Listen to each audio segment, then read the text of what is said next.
आपके YouTube channel पर मैं स्वागत और अभिनंदन करता हूं। और आज सीखते हैं हम लोग परिमंडल के भाग जिसका नाम है जलमंडल। जलमंडल से संबंधित सभी प्रश्नों को हम सीखते हुए आगे बढ़ते हुए चलेंगे। हमने अभी तक सीखा था पृथ्वी का परिमंडल। परिमंडल 4 होते हैं, जलमंडल, वायुमंडल और अगला होता है या स्थल मंडल। स्थल मंडल बाद अगला होता है जयमंडल, जिसमें से हमने अभी तक सीखा है वायुमंडल और आज हम सीखते हैं जलमंडल। जलमंडल किसे कहते हैं? जलमंडल देखिए ध्यानपूर्वक, पृथ्वी पर, हमारी पृथ्वी पर सभी स्वरूपों में जो पानी उपस्थित है उन सबको मिलाकर के हम जलमंडल कहते हैं। वह जल महासागर, समुद्र, झील, गर्त, खाड़ी सब में उपस्थित है, उसको हम जलमंडल कहते हैं। जलमंडल का हमारा जो पृथ्वी पर जो जल है, सर्वाधिक जो जल है वो महासागरों में उपस्थित है।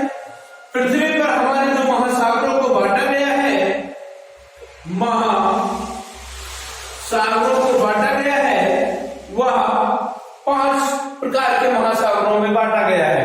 वैसे मुख्यतः 3 आपके जो माने जाते हैं, लेकिन 5 माना गया है।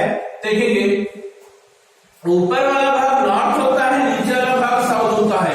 ये उत्तरीय होता है, ये दक्षिणीय होता है। और इधर वाला आपको भाग पूर्वी होता है, जिसको ईस्ट कहते हैं, इसे वेस्ट कहते हैं। अब ध्यान देखना है, पृथ्वी के इन महासागरों के बारे में पढ़ना है। सबसे पहले अब देखते हैं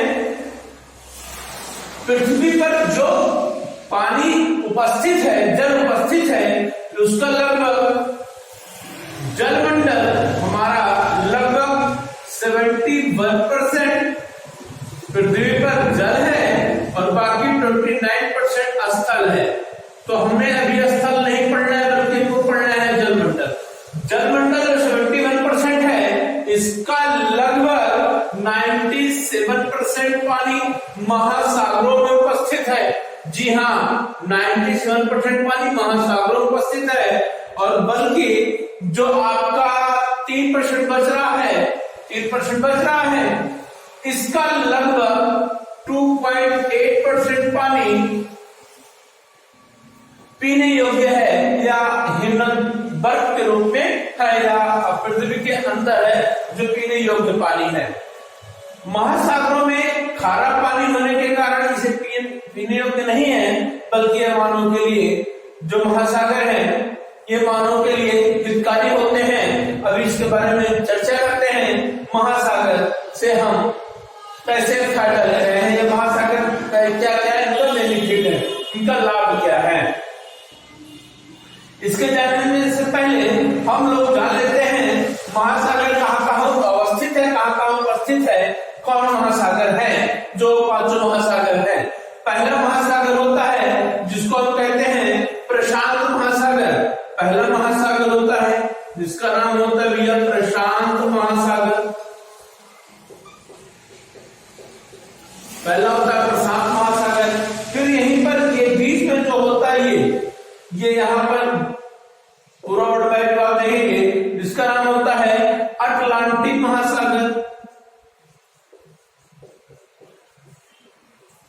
अटलांटिक महासागर। और अगला होता है हिंद महासागर। हिंद महासागर।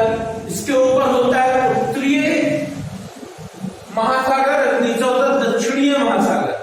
उत्तरीय महासागर को हम लोग आर्कटिक महासागर भी कहते हैं।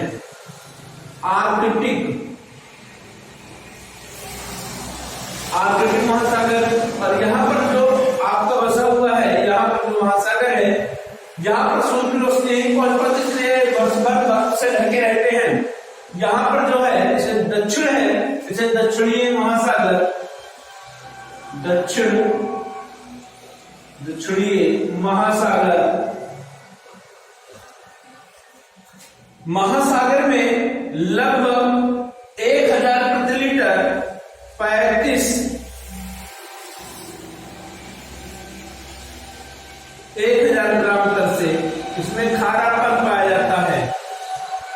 खारापन पाया जाता है। अब देखेंगे, ये आपको पढ़ना है प्रशांत महासागर, फिर पढ़ना है आपको अटलांटिक महासागर, फिर पढ़ना है हिंद महासागर, फिर आगे देखते हैं आर्कटिक महासागर, फिर दक्षिणीय महासागर। इन महासागरों में सबसे जो बड़ा महासागर है वह प्रशांत महासागर है। प्रशांत महासागर के बारे में चर्चा करते हैं। आदि हमारी पृथ्वी के जो वर्ल्ड समझते हैं इधर ईस्ट इधर वेस्ट है। अगर इनको हम मिला देते हैं तो ये पूर्वी भाग बन जाएगा। पूर्व दोनों अगर इसे खोल देते हैं इधर ईस्ट इधर वेस्ट हो जाता है। तो प्रशांत महासागर का कुछ भाग इधर आपको मिलेगा और कुछ भाग आपको वर्ल्ड मैप में देखेंगे इधर मिलेगा। ये प्रशांत महासागर है। प्रशांत महासागर का नाम कौन रखा है? प्रशांत महासागर का नामकरण सबसे पहले यूरोपीय नाविक था जिसका नाम था फर्डिनेंड मैगेलन ने।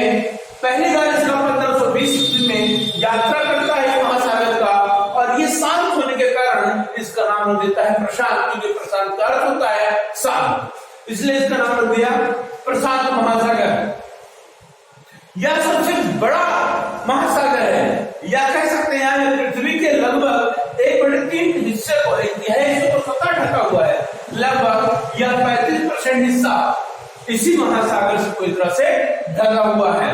अब महासागरों में आपने देखा होगा कहीं कहीं सी गहराइयां कितनी हैं, अलग अलग महासागरों में अलग अलग गहराइयां हैं। वैसे प्रशांत महासागर में कुछ गहराइयां हैं जिसको हम लोग गर्भ कहते हैं, लेकिन अगर इसकी औसत गहराई देखते हैं हम लोग प्रशांत महासागर की, तो इसकी औसत जो गहराई है वह लगभग 3.940 किलोमीटर है। इसका जो क्षेत्रफल है पूरे महासागर का यह लगभग है 16,57,23,740 वर्ग किलोमीटर तक फैला हुआ है। इसी महासागर में लगभग 2000 से अधिक द्वीप है। अब बात करते हैं द्वीप किसे कहते हैं। ज्योग्राफी का कुछ शब्द है द्वीप। आइए द्वीप समझ लेते हैं, द्वीप कहते किसे हैं। देखिए द्वीप किसे कहते हैं, देखिए कुछ शब्द हैं ज्योग्राफी के शब्दावली जिसको हमें आपको समझना पड़ेगा। द्वीप यहाँ स्थल है, वह स्थल का वह भाग जो चारों तरफ से पानी से घिरा हो उसको हम लोग द्वीप कहते हैं। द्वीप छोटा है तो छोटा द्वीप, ऐसे महाद्वीप जो बड़े हैं उसे महाद्वीप कहते हैं। तो पूरा स्थल तो पानी से घिरा है, छोटे स्थल तो द्वीप हो, द्वीप और बड़े को महाद्वीप कहते हैं, इसी को द्वीप कहते हैं। तो ऐसे पूरे हमारे प्रशांत महासागर में छोटे छोटे ऐसे हमारे प्रशांत महासागर है, इसमें छोटे छोटे से द्वीप है। तो ये उभरा हुआ भाग है, यह स्थल है। तो ऐसे जो स्थल है लगभग 2000 से अधिक द्वीप है। आगे चलते हैं, और ये महासागर जो प्रशांत महासागर है इसकी जो आकृति अगर देखी जाती है यह त्रिभुजाकार है। अगर इसकी आकृति देखते हैं यह त्रिभुजाकार इसकी आकृति दिखती है। और यह भूमध्य सागर, देखिए भूमध्य रेखा, अगर हम देखें इसी को, जो हमारा ये है प्रशांत महासागर है, अगर इसे हम भूमध्य रेखा पर देख रहे हैं तो भूमध्य रेखा पर जो इसकी लंबाई है प्रशांत महासागर की वह लगभग 16,000 किलोमीटर है। 16,000 किलोमीटर है। आइए इसको मैप समझते हैं तो इसको अच्छे से समझ लेंगे हम लोग इसके बारे में, प्रशांत महासागर के बारे में। इसको मैप देख लेते हैं एक बार, तब इसके बारे में आप नोट्स बना लीजिएगा। मैप समझ लेंगे तो कहाँ है, फिर इसकी धाराएं हम लोग समझ लेते हैं, कौन सी धाराएं चलती है, कौन ठंडी जल धारा है, कौन सी गर्म जल धारा है, फिर कहाँ पर कितने गहरे गर्त पाए जाते हैं, मैरियाना गर्त कहाँ पाया जाता है, वो सब चीजें आइए जो मैरियाना गर्त प्रशांत महासागर में पाया जाता है, आइए जानते हैं एक मैप के माध्यम से, जिसे सुचारू रूप से आपकी समझ में आ पाए। ये है आपका पूरा वर्ल्ड मैप। आइए इस वर्ल्ड मैप में हम सीखते हैं कौन महासागर कहाँ पर है। अगर इसकी हम बात करते हैं तो ये वाला भाग हमारा पूर्वी भाग होता है जिसको हम ईस्ट कहते हैं, और इधर आपका वेस्ट होता है, इधर वाला भाग जिसको हम वेस्ट कहते हैं। ऊपर वाले भाग को हम नॉर्थ कहते हैं, नॉर्थ, और नीचे वाले भाग को साउथ कहते हैं, नीचे वाले भाग को हम साउथ कहते हैं। तो ईस्ट वेस्ट नॉर्थ साउथ अब देखिए ईस्ट वाले भाग के इधर आपका ये प्रशांत महासागर है, तो ये प्रशांत महासागर है, और इधर भी प्रशांत महासागर है, तो ये प्रशांत महासागर है यहाँ। और इसके बीच में ये देखेंगे जो इस तरह घूमता हुआ ये इस तरह आ रहा है, ये आपका अटलांटिक महासागर है। ये आपका अटलांटिक महासागर है, और यहां पर आपका देखेंगे ये हिंद महासागर है। ये यहाँ पर जहां पर हमारे भारत जो नीचे बसा हुआ है हिंद महासागर है, और यहाँ पर आपका ये यहाँ पर आप देखेंगे दक्षिण महासागर है ये, और ऊपर जब चलेंगे आपको तो आर्कटिक महासागर या उत्तरी ध्रुव। फ्रेंड्स, आइए हम जानते हैं कुछ गर्म जलधाराएं, कुछ ठंडी जलधाराएं हैं, कुछ गर्म जलधाराएं हैं, और ठंडी जलधाराओं के बारे में जानते हैं। तो छोटी सी ट्रिक है, कुछ गर्म जलधाराएं आपको याद हो जाए। जैसे मैं यहां लिखा हूं, फ्लोरिडा गम के आंसू क्यों बहाए, फ्लोरिडा गम के आंसू क्यों बहाए। तो फ्लोरिडा जलधारा, गम मतलब होता है गल्फ स्ट्रीम की जलधारा, आंसू अलास्का की जलधारा, क्यों क्यूरेशिया की जलधारा, बहाए ब्राजील की जलधारा। ये आपके गर्म जलधाराएं हैं। कुछ अन्य गर्म जलधाराएं हैं, उत्तरी विषुवत रेखाएं जलधारा। अगर विषुवत की बात कर दे, चूंकि आपकी पृथ्वी पर हमेशा सूर्य की किरणें भूमध्य रेखा या विषुवत रेखा पर पड़ती रहती हैं, यहाँ पर जितनी भी जलधाराएं पाई जाएंगी वो गर्म जलधाराएं पाई जाएंगी, चाहे वो प्रशांत महासागर हो, चाहे वो अटलांटिक महासागर हो, चाहे वो आपका इधर भी प्रशांत महासागर हो या हिंद महासागर के कुछ, जो यहाँ पर पाए जाएंगे वो गर्म जलधाराएं होंगी। तो अगर विषुवत की बात होता है वो गर्म ही होगा निश्चित रूप से। कुछ अगर आपके गर्म जलधाराएं हैं, उत्तरी विषुवत रेखीय जलधारा, उत्तरी प्रशांत जलधारा, एल नीनो की जलधारा, ये सब प्रशांत महासागर में पाए जाते हैं। सुशीमा की जलधारा, दक्षिण विषुवत रेखीय जलधारा, देखिए फिर विषुवत रेखीय जलधारा आ गया, पूर्वी ऑस्ट्रेलिया की जलधारा, विपरीत विषुवत रेखीय जलधारा।